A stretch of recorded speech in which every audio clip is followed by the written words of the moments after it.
Hi friends, అందరికీ good morning. ఇప్పుడు మనం ఐపీఎల్ 2025లో భాగంగా మ్యాచ్ నెంబర్ 10 మన Sunrisers Hyderabad versus Delhi Capitals match గురించి మ్యాచ్ ప్రిడిక్షన్ చేయబోతున్నాము, టీమ్ అనలైజ్ చేయబోతున్నాము. అదేవిధంగా పిచ్ రిపోర్ట్ ఎలా ఉంది, అదేవిధంగా పిచ్ బ్యాటింగ్ ఫ్రెండ్లీ ఉంటుందా, బౌలింగ్ ఫ్రెండ్లీ ఉంటుందా, ప్లేయింగ్ లెవెన్ ఎలా ఉండబోతుంది, ఏమైనా చేంజెస్ ఉన్నాయనేది ఈ వీడియోలో తెలుసుకుందాము. అంతకంటే ముందు వీడియోని లైక్ చేయండి ఫ్రెండ్స్, నా ఛానల్ సబ్స్క్రైబ్ చేసుకోండి, షేర్ చేయండి, ఒక తెలుగుని సపోర్ట్ చేయండి, ఓకేనా. ఇప్పుడు ముందుగా ఈరోజు మ్యాచ్ వచ్చేసి వైజాగ్లో జరగబోతుంది. ఈ వైజాగ్ పిచ్ అనేది బ్యాటింగ్ ఫ్రెండ్లీ ఉంటుంది. చాలా పరుగుల వరద పారే అవకాశం ఉంది. ఎందుకంటే సన్ రైజర్స్ హైదరాబాద్లో బ్యాట్స్మెన్స్ విధ్వంసం గురించి మనకు తెలిసిందే. వాళ్ళు ఏ అవకాశాన్ని వదులుకోరు. అందరూ లాస్ట్ మ్యాచ్ ఓడిపోయి ఇచ్చినారు కాబట్టి ఈరోజు వాళ్ళ బ్యాట్స్మెన్స్ చాలా కసి మీద ఉంటారు. కాబట్టి ఈరోజు విధ్వంసాన్ని ఆపడం కష్టమే ఢిల్లీ బౌలర్స్ కూడా. అలా అని చెప్పి ఢిల్లీ క్యాపిటల్స్ ఏమైనా వీకా అంటే వాళ్ళు కూడా Jake Fraser McGurk, du Plessis, Abhishek Porel, KL Rahul, Tristan Stubbs రూపంలో వాళ్ళు కూడా నాణ్యమైన హిట్టర్స్ ఉన్నారు. కాబట్టి వాళ్ళని కూడా తక్కువ అంచనా వేయడానికి వెళ్ళలేదు. ఇప్పుడు ప్లేయింగ్ లెవెన్ గురించి మాట్లాడుకుందాము, ఓకేనా ఫ్రెండ్స్. అంతకంటే ముందు ఈ మ్యాచ్ వచ్చేసి వైజాగ్లో కదా, వైజాగ్ బ్యాటింగ్ పిచ్ వర్సెస్ వచ్చిన అయితే ఏం లేదు. ఇక్కడ ట్విస్ట్ ఏమంటే ఫ్రెండ్స్, ఈ ఢిల్లీ క్యాపిటల్స్ హోమ్ గ్రౌండ్ వాళ్ళ ఢిల్లీ ఉంటుంది, కానీ ఇక్కడ 2 మ్యాచెస్ వాళ్ళ హోమ్ గ్రౌండ్ అనమాట.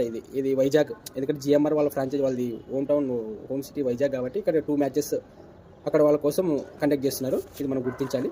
కానీ ఇక్కడ మన తెలుగు టీం అనమాట సన్ రైజర్స్ హైదరాబాద్. కానీ ఈరోజు స్టేడియంలో హోమ్ టీం కండక్ట్ చేసిన ఢిల్లీకి సపోర్ట్ ఉంటుందా, ఎస్ఆర్హెచ్కి సపోర్ట్ ఉందా అనేది చూడాలి. నాకు తెలిసి యాజ్ యూజువల్గా ఆరెంజ్ ఆర్మీ, ఎందుకంటే మన తెలుగు టీం కాబట్టి ఎస్ఆర్హెచ్కి సపోర్ట్ ఉంటుంది అనుకుంటున్నాను. ఇప్పుడు ప్లేయింగ్ లెవెన్ గురించి మాట్లాడితే ముందుగా ఢిల్లీ క్యాపిటల్స్ గురించి మాట్లాడుకుందాము. ఫ్రేజర్ మెగ్గుర్కు హిట్టర్ పోయిన మ్యాచ్లో డెకౌట్ అయినాడు, కానీ ఈరోజు అంటే నిలబడినాడంటే మాత్రం ప్రతి బాల్ కొట్టాలనుకుంటాడు అనమాట. ఇటువంటి బ్యాట్స్మెన్స్ చాలా డేంజర్, తొందరగా అవుట్ అయితే బెటర్, మనకి ఎస్ఆర్హెచ్కి బెటర్. నెక్స్ట్ డూప్లెసిస్ నాణ్యమైన బౌలర్, నమ్మదగిన బ్యాట్స్మెన్. అది అభిషేక్ పోరెల్ రిటర్న్ చేస్తున్నారు, యంగర్. లాస్ట్ మ్యాచ్ విఫలమైనాడు, కానీ ఈరోజు కూడా మంచిగా ఆడతాడు అనిపిస్తుంది నాకు. కేఎల్ రాహుల్ లాస్ట్ మ్యాచ్లో లేడు, సమీర్ రిజ్వీ ఉన్నాడు, ఎందుకంటే కొంచెం పర్సనల్ ప్రాబ్లం వల్ల లాస్ట్ మ్యాచ్ ఆడలేకపోయినాడు. కేఎల్ రాహుల్ ఈరోజు మ్యాచ్లో ఆడతాడు. ముందుగా కేఎల్ రాహుల్ గారికి కంగ్రాచులేషన్స్, ఎందుకంటే వాళ్ళ పాప పుట్టింది, ఓకేనా. నెక్స్ట్ అక్షర్ పటేల్ కెప్టెన్గా చాలా బ్యాటింగ్ బౌలింగ్ 2 విభాగాలు కూడా ఛాంపియన్స్ ట్రోఫీ నుంచి చాలా మెరుగైనాడు.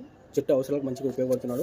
కాబట్టి అక్షర్ పటేల్ కూడా కీలకమైన ఆల్రౌండర్. నెక్స్ట్ క్రిస్టన్ స్టబ్స్ హిట్టర్, చాలా హిట్టర్. లాస్ట్ మ్యాచ్లో కూడా మంచిగా అద్భుతంగా ఆడాడు, చాలా మంచి హిట్టర్. స్టబ్స్ కూడా తొందరగా అవుట్ అయితే బెటర్. నెక్స్ట్ అశుతోష్ శర్మ గురించి ఏం చెప్తావు గురు? చూసినాం కదా మనం లాస్ట్ మ్యాచ్ విధ్వంసం, ఆ ఒక్కరంతా గెలిచింది ఇప్పుడే కదా. ఐపీఎల్ హిస్టరీలో ఎప్పుడు గుర్తుంటుంది మ్యాచ్, అంత బాగా అన్నాడు. అశుతోష్ శర్మ కూడా తొందరగా అవుట్ కావాలి. విప్రజ్ నిగమ్ లాస్ట్ మ్యాచ్లో కూడా కీలకమైన ఇన్నింగ్స్ అన్న ఢిల్లీ గెలవడానికి. ఈయన కూడా ఒక రీజన్. కాబట్టి మంచి అందులో ఆల్రౌండర్, బౌలింగ్, బ్యాటింగ్ ఈ రెండింటిలో కూడా బ్యాలెన్స్ చేయగల కెపాసిటీ ఉన్న ఆల్రౌండర్. ఈయన కూడా హిట్టర్ కాబట్టి లాస్ట్ మ్యాచ్ విధ్వంసం చూసినాం, ఆపాలి మనం తొందరగానే. నెక్స్ట్ మిచెల్ స్టార్క్ మంచి బౌలర్. ఏదో ఫస్ట్లో కానీ లాస్ట్లో కానీ మంచి మన వాళ్ళు జాగ్రత్తగా ఆడాలి. ఓపెనర్స్ ఈయన బౌలింగ్ ఫేస్ చేశారు కాబట్టి కొట్టినారంటే హిట్టింగ్ చేస్తారు, లేదంటే వికెట్లు తీసే అవకాశం ఉన్న bowler Mitchell Starc. Next Kuldeep Yadav కూడా మిడిల్ ఓవర్స్లో కానీ మంచిగా తన స్పిన్తో వికెట్లు తీసే అవకాశం ఉన్న బౌలరు. నెక్స్ట్ మోహిత్ శర్మ, ముఖేష్ కుమార్ వీళ్ళిద్దరు కూడా మంచి బౌలర్స్. కానీ ఏమంటే ఈ బౌలర్ వికెట్లు తీస్తారు, కానీ మన ఎస్ఆర్హెచ్ బ్యాట్స్మెన్స్ అయితే కొడతారు నేను అనుకోవడం. నెక్స్ట్ ఎస్ఆర్హెచ్ బ్యాట్స్మెన్ గురించి మాట్లాడుకుందాము. Next Travis head, Abhishek Sharma, Ishan Kishan వీళ్ళు ముగ్గురు గురించి ఏమైనా చెప్పేది ఉందా? టాప్ 3లో ఒక్కరు నిలబడినా కూడా విధ్వంసమే. ఢిల్లీ క్యాపిటల్స్ బౌలర్స్కి విధ్వంసమే. అట్లెట్లు ఉండదు, అట్లా ఇద్దరు కూడా రాదు, అట్లా కొడతారు మన వాళ్ళు అట్లెట్లు ఉంటారు. అందరూ లాస్ట్ మ్యాచ్ ఓడిపోయి వచ్చినారు కాబట్టి ఈరోజు ఇంకా కసి మీద ఉంటారు. ఢిల్లీ క్యాపిటల్స్ విశ్వరూపం చూపిస్తారు. Nitish Kumar Reddy, next Heinrich Klaasen వీళ్ళిద్దరు గురించి చెప్పేది ఏముంది ఫ్రెండ్స్.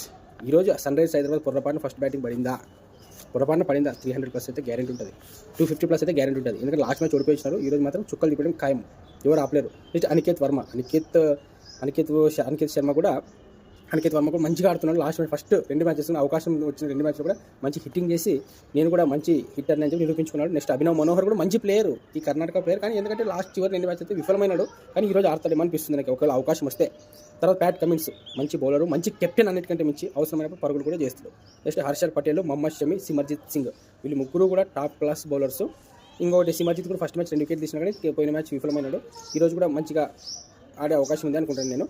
నెక్స్ట్ ఆడమ్ జంప మంచి స్పిన్నరు, ఏమంటే దారుణంగా పరుగులు ఇస్తున్నాడు, కానీ ఈరోజు మంచిగా తన బౌలింగ్ పర్ఫార్మెన్స్ ఇంప్రూవ్ చేసి మన ఎస్ఆర్హెచ్ విజయాన్ని అందించాలని కోరుకుంటున్నాను. ఇంపాక్ట్ సబ్గా వచ్చే అవకాశం ఉంది. ప్లేయింగ్ లెవెన్ అయితే ఫ్రెండ్స్ ఢిల్లీ క్యాపిటల్స్ ఎస్ఆర్హెచ్ అయితే మనం రీసెంట్గా లాస్ట్ లెవెన్ చెప్పిన ఇంటర్వ్యూలో ఎస్ఆర్హెచ్ ప్లేయింగ్ లెవెన్ ఏం చేంజెస్ ఉండవు. ఇంతకుముందు ఏ మ్యాచ్ ఉందో ఈ రోజు మ్యాచ్ కూడా సేమ్ అదే ప్లేయింగ్ లెవెన్ ఉంటుంది, ఏం చేంజెస్ ఉండవు. ఢిల్లీ క్యాపిటల్స్లో ఒక చేంజ్, కేఎల్ రాహుల్. ఇంతకుముందు సమీర్ రిజ్వీ ఆడినాడు కూడా, సమీర్ రిజ్వీ ప్లేస్లో కేఎల్ రాహుల్ వచ్చే అవకాశం ఉంది. అంతకుముందు చేంజెస్ అయితే ఏం లేవు.